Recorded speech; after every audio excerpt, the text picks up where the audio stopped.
I know, right? Maybe we can just say hello and say where we're calling in from while we're waiting and to get started. Seeing it's a nice small group. Usually we put it in chat. Who'd like to start? Kirsten, and I'm in Spain. Spain. Okay. Are you on vacation there? Oh, my parents have a house, so I can, if it's not good in Germany, I can be in a place where it's good. Nice. Lovely. I'm Sylvie, this is Shadow, and we're near Oxford in the UK. Thanks, Sylvie. Hello, everyone. Oh, sorry. I'm Gigi. I'm in South Pasadena near Los Angeles. So, hello, everyone. Hello, everyone. I'm calling from Paris, in the Miss. And I'm Kathleen from Santa Barbara, California, north of Los Angeles. Hello, everyone. Just arrived back from Greece, now in Berlin. And happy birthday. She was celebrating her birthday, so happy birthday, good to have you here. Right, my name is Svea. I'm in Cape Town in South Africa, where it is definitely winter, and hence the warm clothing. And I'm Lily. I usually live in Victoria, but I'm in Courtney for a music festival. So this is the traditional territory of the Comox people. And with that, I'm going to turn the floor over to Kirsten. Welcome, Kirsten, to our little community. It's summer, so maybe that's where everyone is. You have whoever you got, whoever comes are the right people is the way I look at it. So thank you for coming. Exactly. So I didn't know what to expect and how many people were going to be there. So I just decided to create a presentation the way that I would like to present solution-focused supervision, and I hope that that's somewhat useful to you. I am going to start sharing my slides. Yes, you should be now. Wait, this is not doing what it's supposed to be doing. I'll do this again and share with sound because I have a couple of videos as well. No, you are now seeing the right. I am going to get a hang of this. I am sorry. I want to share this slide. Yes. And then I want to also see you. I need to find you back.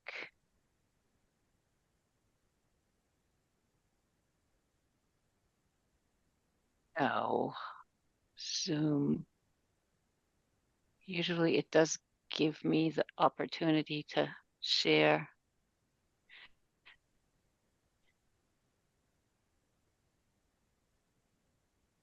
Okay. I'm sorry, I somehow cannot see you and my screen at the same time. Can you go back one step to where you were? Because it said set up slideshow and there's a little button, I think. If you go one step I got earlier. it. I got it. And just then go share it so I can see. Yeah. This one. Share. Yeah.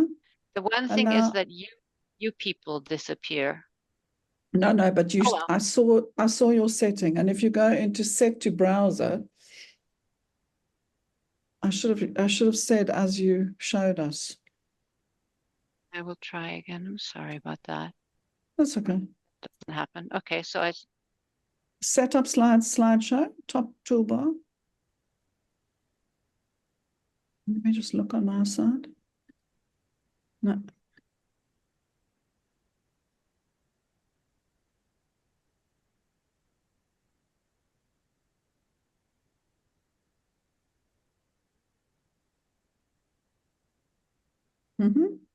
Yeah, so you should be seeing my screen. The only thing is I can't see you at the moment, and I don't know why this is normally this works. Anyway, we'll just start and I'll talk to you and know that you're there and not see you. That's fine as well.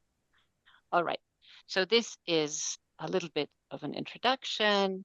Why am I qualified to talk about solution-focused supervision? I have been doing solution-focused supervision and solution focus for a very long time, was trained by Insukenberg and Steve DeShazer, who are the people who actually initiated the solution-focused approach. And here you can see some of the other qualification that might be interesting for you. And you have a book coming out, Solution-Focused Coaching Supervision, that we are going to be able to publish in August. So if you're interested now, if you pre-order, there's even $7 or so off. Agenda would be coach supervision and the chaos that I am perceiving with what coach supervision in the state that coach supervision currently is. I think chaos is not a bad thing. It's normal for something that's just been started. And then I will want to talk about solution-focused supervision, where it sits in the chaos, differences that make a difference toward other approaches to coach supervision, what solution focus values and how it is practiced, and then go over to your reflections and questions about the presentation. I am trying, let me see if I can see, yes, I can see the chat. So if you have any questions or comments while I am sharing the presentation, I think the easiest way for you would be to do this in the chat. Then I can see if I can respond to it while I am presenting. Okay, so the chaos. As you can see, it is a lovely chaos with a lot of colors and a lot of branches and a lot of differences. And if we're looking at coach supervision, a lot of people are asking, what is this beast? And I want to share a little illustration of where I think the situation of coach supervision currently is.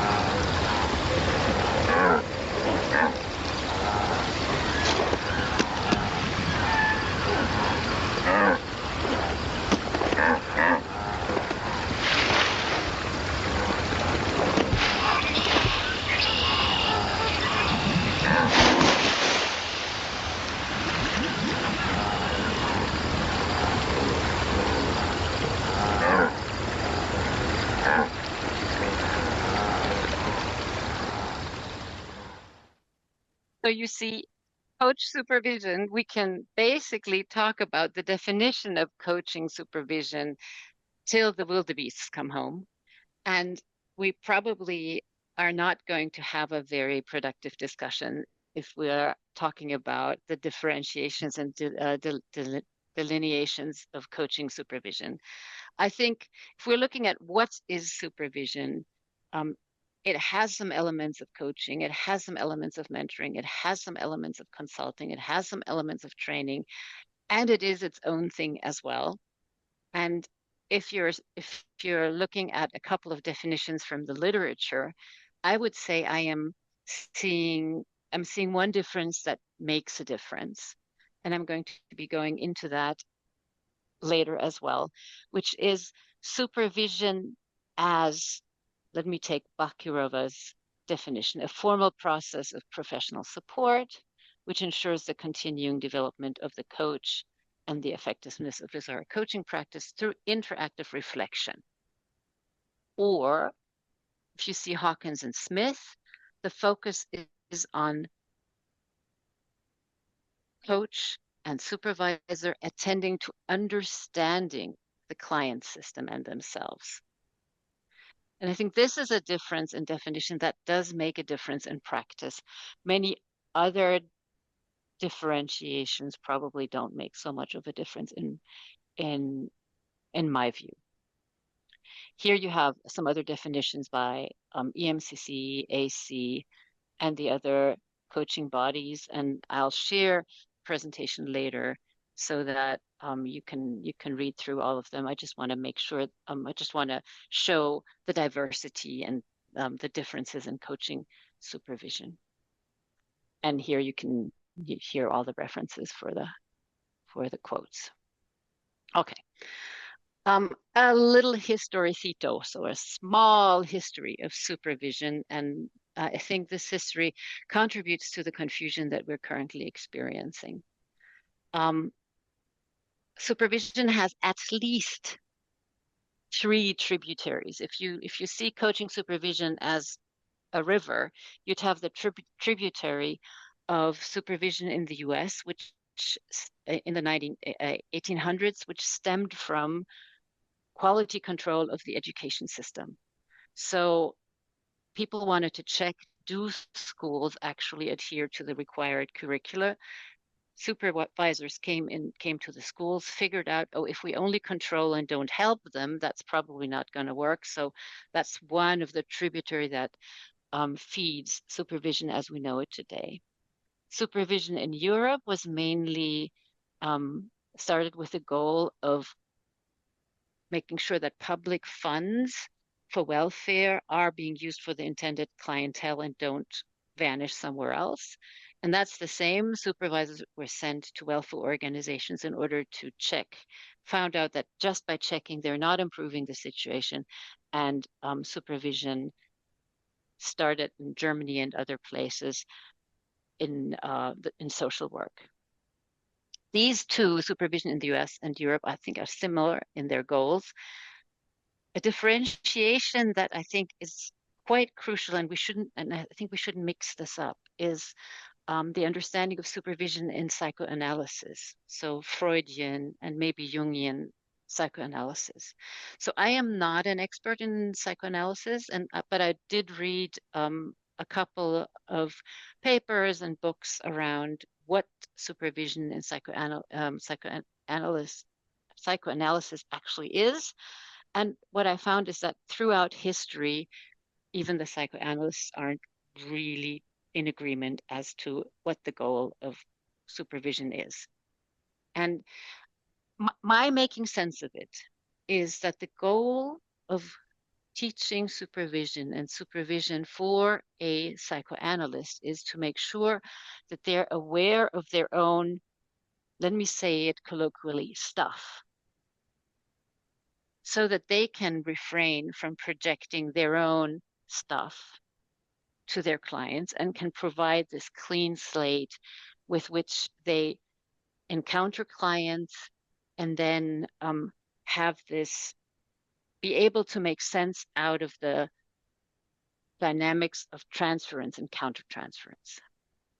This comes directly out of psychoanalytic theory of change, psychoanalytic anthropology, ego, id, superego, and is a very different beast than quality control of education. So if you take all these tributaries, we have coaching supervision as a very, very rich and somewhat chaotic field.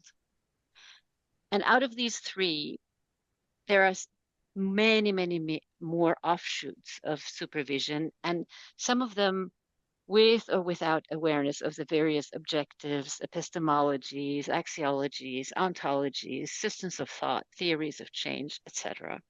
And I think if we want to be coaching supervisors and professional coaching supervisors, it's really important for us to know what is our theory of change, and does what we are using as methods, as tools, match our theory of change. So if your theory of change is not psychoanalytic, I find it quite strange if you're using concepts like transference and countertransference. Solution-focused supervision has a very firm grounding in social constructionism. So for us, it just doesn't make sense to use these concepts because we are on a different theory of change. And that's really something I wanted to establish because it's very, very often overlooked in our profession, in the coaching profession and in the coaching supervision profession.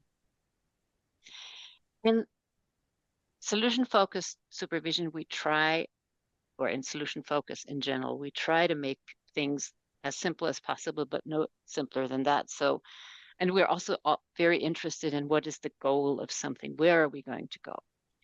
And this is why I find the functions of supervision much more elucidating to the topic than saying, what is the definition? So the answer to the question, what is this for, is more interesting to me than the answer to the question, what is it? And where its boundaries and borders, because I think they're fuzzy. And I love Proctor's functions of supervision, the normative, formative, and restorative. It rhymes. Anything that rhymes, I can remember well. So that's my favorite.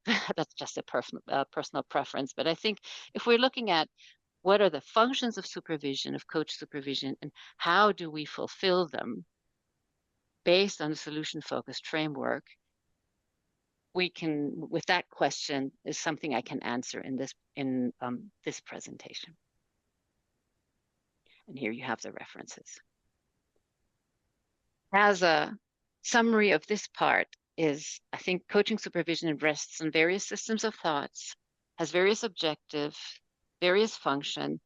And if we look at it on the social constructionist surface of what is going on when there is coaching supervision going on, we could say it is mainly a series of conversations between a coach and a trusted, knowledgeable person who helps the coach with topics around their profession, which could be normative, formative, restorative. And to quote Steve DeShazer again, it's actually nothing but a bunch of talk. And there, maybe you have an explanation or a description of why this is so colorful and so beautiful and wonderful chaos that we have in coaching supervision. And I love it that we have orange and blue and purple. And I think we should be mindful of what we mix. I mean, if we use the tool from the purple, it probably would just mess up the yellow and not make it beautiful. So solution-focused supervision, as simple as possible, but no simpler than that. And this is a picture of Steve DeShazer, who, when he saw someone wrote simplify, simplify, simplify on a blackboard, just went and crossed out 2 of the simplifies. So that is what solution-focused supervision is, a way to have a conversation in order to fulfill these 3 normative, performative, restorative functions. Solution focus, as I said, is a social constructionist approach, very much aligned with narrative and collaborative approaches as well. And the theoretical and axiological preferences are listed here. The Galveston Declaration was a declaration of practitioners of these 3 approaches, narrative, collaborative, and solution-focused, where they say, what do we value rather than something else? And valuing pluralism rather than singularity. So being aware that everything we say is always said from a different viewpoint. So there isn't a truth that is a truth with a big T, but there are different truths depending on where you stand. We are trying to open space by looking at differences of state and allowing change between different states rather than determining a fixed state. So the question would never be, or very seldom be, why is there something, or how can we describe what the problem is, for example, and how can we diagnose it? Rather, we would ask, how are you experiencing your life today, and what difference could there be that is useful for you? Which opens space rather than closing space. So diagnoses would be not something that solution-focused practitioners would be interested in, rather than they would be more interested in helping people move away from their diagnosis to a desired state. So if someone comes in and says, I have imposter syndrome, could be a supervision client, we would ask, so what kind of relationship would you like with the imposter syndrome? Making the problem and not the person, the problem, creating some distance. And suppose you had the relationship with the imposter syndrome that you want. What would that look like? Making it fluid and rather than static. And then with that comes our focus on generativity and focus on resources rather than on deficits. So the solution-focused supervisor would not try to figure out what is wrong with the solution with the supervision client, but they would try to focus on what is going well and how can that be amplified. Another difference that makes a difference is the difference I've already mentioned in the introduction. So are we viewing supervision as a series of conversations between a coach and a trusted, knowledgeable person who helps the coach? Or are we about understanding the client's system and themselves as part of the client-coach mentor system? So to what extent are we taking on a position of an observer of the supervision client's client? Now that's a little bit, of a chaos in it of itself. Let me try and explain. So there's, I think, a difference that makes a difference in how we conceptualize coaching supervision. Client, we could see, let's say coaching, I'll come to supervision in a second. We could see coaching as the important system being the coach observing the client system, as if taking an outside position. This would be more aligned with the right side here. Coach observes, has hypotheses, analyzes, maybe does personality profiles, tries to figure out what is maybe even really going on. Or you have coach and client and their environment as system in a collaboration, and the coach not taking an outside position, but taking a temporary inside position. Here you can see if the client disagrees with the assessment of the coach, you could probably conceptualize this as resistant. If the client disagrees here, it would be a form of cooperation because the client is letting the coach know what's not working and what they can do instead. If you add the supervisor, it may look like this. In the supervision client and their environment system, the supervisor and the coach would both look at the client and their environment and try to formulate hypotheses of the client and hypotheses on the collaboration between the coach and the environment. So they're taking an as-if external position. In solution-focused supervision, we would be focusing on the coach and the supervisor and what they are doing in their conversations that help the coach to grow. And I think this is a difference that makes a difference. I'm not adding any value judgments to this. I'm not saying one is better than the other, but I think it is a significant difference that makes a difference for our practice. Solution-focused assumptions here, as I said, pragmatism, as simple as possible, no simpler than that. We're focusing on the interactions between coach and supervisor. Tentativeness, so we know that there isn't a truth with a capital T, but different truths. We would be viewing the supervision client as resourceful and whole, focusing on resources, with curiosity and obviously respect. Then I have another little video that I want to show you that very much embodies this stance. And this is Benjamin Zander, a conductor who speaks about how he runs his master classes. And this is very much how we run solution-focused supervision as well. I'm a teacher like you. I teach at the conservatory in Boston. I have a class on Friday afternoon. People come from all over the world and they're excited to be there and they're eager to learn, But what's really going on, they're saying, am I better than her? Am I better than him? I know I'm better than her. I don't think I'll ever be as good as him. I hope I can be as good as her. They're constantly comparing and they're measuring. And when they can't come out to play, let's say the violin, it looks as though there's one person playing the violin, right? There are two people. There's a person who's playing the violin, and then there's another person standing behind the person who's playing the violin, whispering in his ear, "You haven't practiced enough." Do you know how many people play this piece better than you do? That difficult passage, you missed it the last time.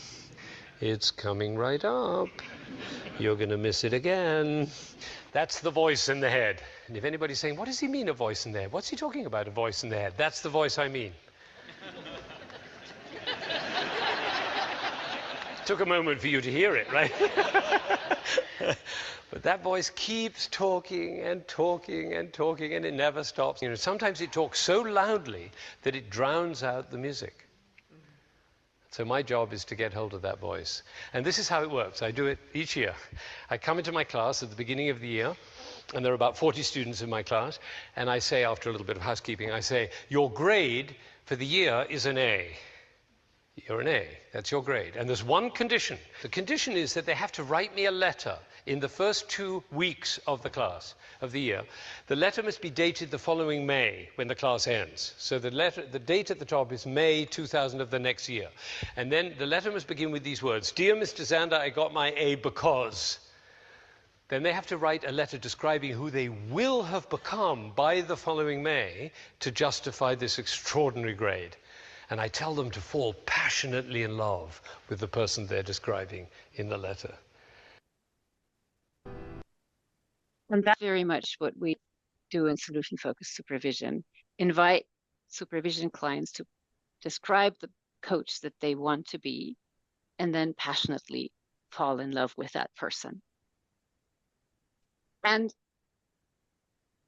if we describe the coach that we want to be, we might notice some things more in our coaching practice than others. And here's a video to illustrate that.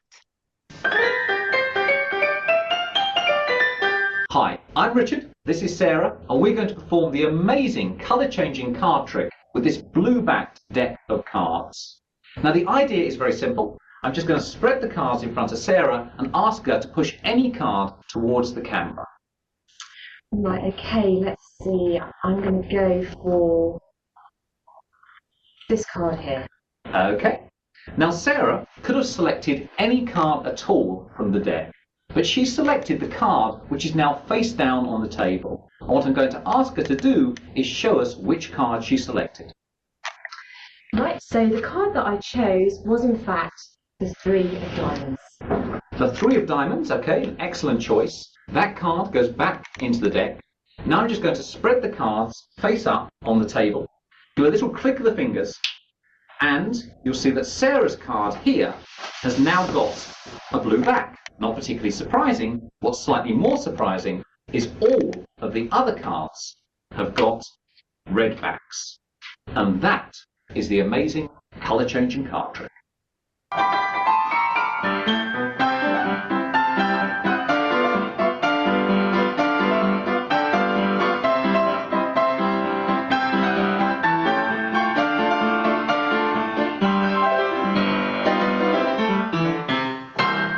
Hi, I'm Richard, this is Sarah, and we're going to perform the amazing colour-changing card trick with this blue-backed deck of cards. Now the idea is very simple. I'm just going to spread the cards in front of Sarah and ask her to push any card towards the camera. Right, okay, let's see. I'm going to go for this card here. Okay. Now Sarah could have selected any card at all from the deck, but she selected the card which is now face down on the table. And what I'm going to ask her to do is show us which card she selected. Right, so the card that I chose was in fact the 3 of diamonds. The 3 of diamonds, okay, an excellent choice. That card goes back into the deck. Now I'm just going to spread the cards face up on the table. Do a little click of the fingers, and you'll see that Sarah's card here has now got a blue back. Not particularly surprising. What's slightly more surprising is all of the other cards have got red backs. And that is the amazing color changing card trick. So is what solution-focused supervision does. On the one hand, give everyone an A and invite them to describe, not analyze, describe who they want to become as a coach. And on the other hand, counter our tendencies for change blindness that we could see in the video before by describing in rich detail what has already happened that is going in the right direction. Because if someone is experiencing a problem or a difficulty, be it in coaching or in coaching supervision, the focus usually is on the problem. So by asking people to describe what is wanted and what is already there, we allow people to become aware of the affordances, to become aware of what is possible, to become aware of new options for them in the future that were not available to them with the perspectives that they came into supervision for. So that is, and again, I'm not making a value judgment. This is just a solution-focused preference for what is wanted, what's already there, having a search space for resources and progress, rather than having a search space for explanation and deficits. And I don't want to say that a search space for explanations and deficits is wrong. I don't want to say that a search space for deficits and progress is wrong. I just want to say it is a difference. And the good thing with a supervision chaos is that every client can find the supervisor that will be helpful to them in their situation and that fits their theory of change. So looking for progress and looking for resources. And now you might ask, how does this work? We have a very, very simplistic overview of solution-focused supervision moves. And this could be a structure for a session, but usually sessions go here, there, and everywhere. But if you wanted to have a structure, this could be one that works. And since we have this supervision chaos in the tick, we would have to have an agreement with the client what kind of supervision they want. Would they like to discuss a case? Would they like to reflect? I'm going to show this. Would they like to reflect on their learning goals? Would they want something around the restorative function of coaching? Would they want to analyze, observe, practice? So what is it that the coaching supervision client wants to do? And the metaphor here is that of an art museum. So in the beginning, you go in, you buy a ticket, and the coaching supervisor will always try and elicit what are the positive learnings of the supervision client in the past, because if we don't talk about them, we don't realize them because of change blindness. And then the next thing would be the preferred future gallery, where we would describe in very rich detail, if you are the coach you want to be, how would the client notice? How would they respond? And this would be observable details. And then move over to the successful past galleries. What do you already know about that coach that you want to become? When have you already demonstrated these skills? And then at the end of the coaching of the supervision session, there is like in a museum, the gift shop where you buy an umbrella with a Monet print or a cup with Klimt. The supervision client goes out by describing signs of progress, stating how confident they are, what makes them confident, state what they learned with regard to the topic they came in, and maybe design some experiments. And the difference between solution focus and positive psychological approach is, if I go back here, I would say positive psychology looks for explanations and resources. So why is something working? And we're not really interested in why anything is working. We're just interested in that it is working. And we are focusing on descriptions rather than explanations. So as the coach you want to be, how are you going to be acting? So it's rich, observable details. But a lot of positive psychological people love solution focused and vice versa. but the epistemology is slightly different. So, as I said, as simple as possible, but not simpler than that. Additional material, I have a video where I explain the solution-focused approach, coaching approach on YouTube, so if you want to access that. And again, book forthcoming. Many of my publications can be accessed here at kirsten-dierolf.de. So now I want to try and stop sharing my screen. Maybe I will be, yes, I am able to see you. Is that wonderful? I can see you again. And I wanted to put you into breakout rooms, if I may, for a few minutes to discuss what your questions are and then come back. So I'm going to put you in breakout rooms of 1, 2, 3 breakout rooms, and call you back in 7 minutes. And there is a question, Kirsten, in the chat box. Maybe later you want to answer questions. Yes, I have already answered this one. Okay. I've woven it in. There, open.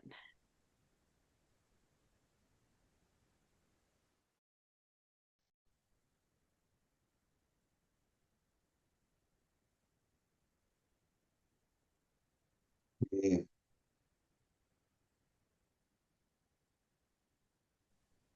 Hello. Okay, I think that Lily's laptop just died, so she's coming back, I hope. That's why she's not here, but I'm here.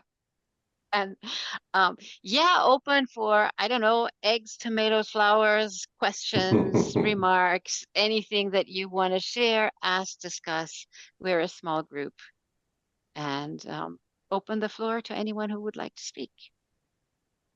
Kirsten, one comment that came up in our group with Eva and Thea was my personal comment, that I was not very familiar with solution-focused supervision, and the name is a little bit tricky, because when you think about solution, you think that you need to solve something. And what I really like is that idea, and when I train supervisors, I reinforce that. It's not that you need to bring to supervision something that is not working, just is to reflect in whatever you are working on, just to look what's happening with your with your client, even though there is not a problem or an issue, it's kind of to learn about it, to have that observation. It's such a bad name. Solution focus is such a bad name, but we're stuck with it. I mean, I've been experimenting with interactional coaching, interactional supervision, because for us in our theory, it is very much what's between the noses and not what's between the ears. So I think that's more of the differentiating factor than this focusing on a solution. Solutions are always tied to problems.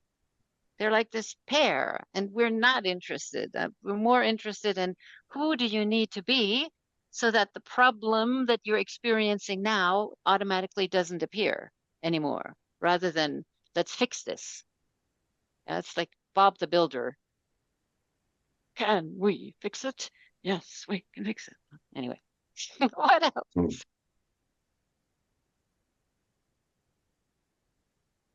Yeah, Eva. Yeah, I was trying to find the hand, I couldn't. So I also commented in the group that I see a lot of similarity with Peter Hawkins' own work, but I think he brings even more dimensions. And I was curious about the use of parallel processes, because what I understood you saying, we are steering away from transference, counter-transference, but at the same time, we're looking at ourselves within the system and how we are affected in the system. So I was curious, what's the relationship with parallel processes here in solution-focused? None. Right. I mean, if you are not interested in processes within a person, and if you don't really use concepts like countertransference and transference, And if you don't have this idea of the therapist, the practitioner, as someone who needs to be aware of interpersonal projections onto someone else and back. So if you're really not into observing these things and you don't have them as part of your theory, you're not going to be observing them because it doesn't make any sense in your But if you're in a group, sorry to interrupt you, but I'm more interested when you talk about a group where there are so many relationships and you're saying you're just observing, but you're observing the relationships, the dynamics. You're not. I am having a relationship, but I am not observing anything. In Solution Focus, we're interested in finding great ways of collaborating with our clients that help the client to move forward. So it's really simple. We do not have a theory about our clients. We have a theory about change. We have a theory about what a supervisor needs to do in order to help the client change. We have a theory about social construction and how we together create worlds that are more beneficial or less beneficial for people, but we have no theories about inner psychological mechanisms. Again, I am not saying that you shouldn't. I'm just saying it's a difference. Okay, yeah, And I get that. Thank you. That's why it doesn't make sense. I know Michelle and we got into a little fight the other day about, do I deny parallel processes? Yes, I deny parallel processes, but based on my theory. I'm not saying, I know that for a psychodynamic supervisor, parallel processes exist and usefully exist. Nobody have ever seen a parallel process on his small legs running inside the room. It doesn't exist. It just exists as a useful construct for psychodynamic therapists.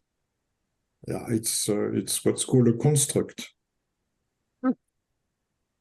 And a construct is something that we cannot observe, but we feel it. It's a kind of something that we can define as something we felt or we have seen. This is the same as love. Have you ever seen love running on small legs in the room? Do you think that love does not exist? I don't think it exists. Okay, fine. This is the difference between you and me. No, I'm joking. In a social constructionist approach, we would really be very keen on looking at what happens when we're using these construct words. So when somebody says, let's take another example, I don't have motivation. We wouldn't be looking at the motivation because this is a big family resemblance construct. We would be looking at, suppose you had more motivation, what would this look like? Suppose you're in love. What does this look like? How do you notice? How do other people notice? What is constructed in your world as love? And then if we were talking to a bunch of psychodynamic practitioners, and they would talk about parallel processes, we would say, okay, so when you're observing a parallel process, what's going on here? Who's noticing what? How are you doing this usefully? While at the same time not using that construct ourselves. So it's a matter of very much this idea of we're looking at the interactions. We're looking at what is made possible and what is not made possible by a certain description of the world. If I describe the world if I describe a team, what's the best example? You know those, is it Rosenhan? No, Rosenberg experiments with the school kids who are either labeled as gifted or not gifted, and then the teacher starts treating them differently. The chameleon, creo que was called, the chameleon The study. chameleon effect, the Pygmalion effect, it was called. Yeah. So intelligence and it's a construct that has consequences. So we would be looking at the consequences. We would not be using the concept ourselves, with all respect for everyone who does use them.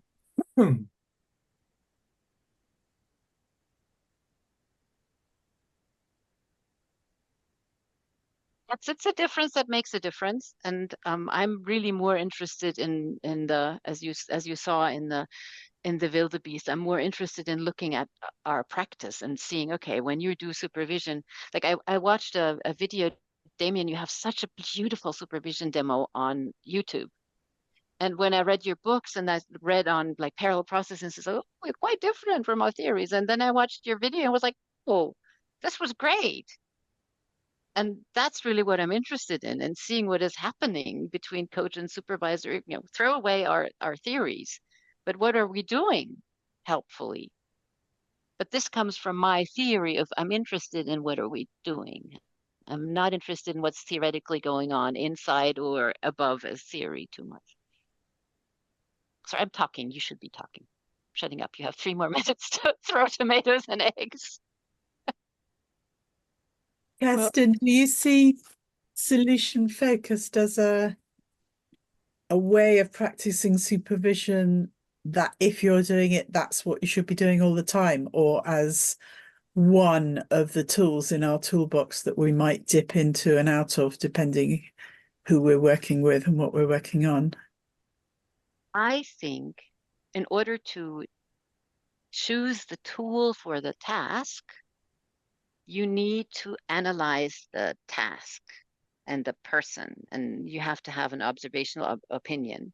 So we would be saying we do solution focus, we do it only because this is more like a skeleton key rather than a tool that needs to be specially arranged for every tool.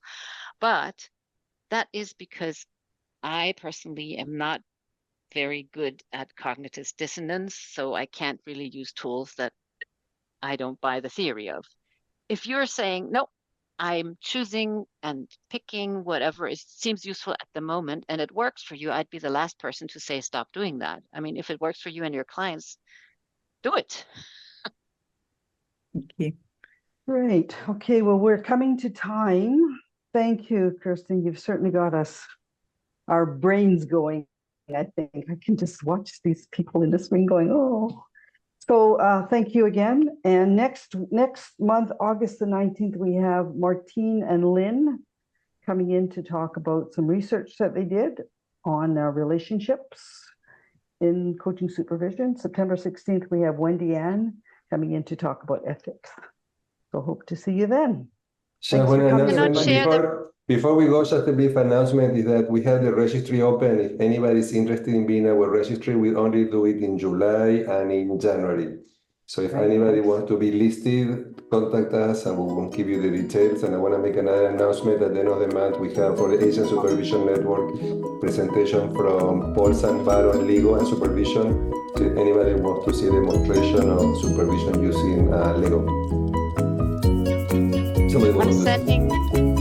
I'm sending Vivi the presentation so that you can put it on the website if you want. Thank you. Because I can't share it here. Okay, great. See you all next month. Thank you very much. Thank you.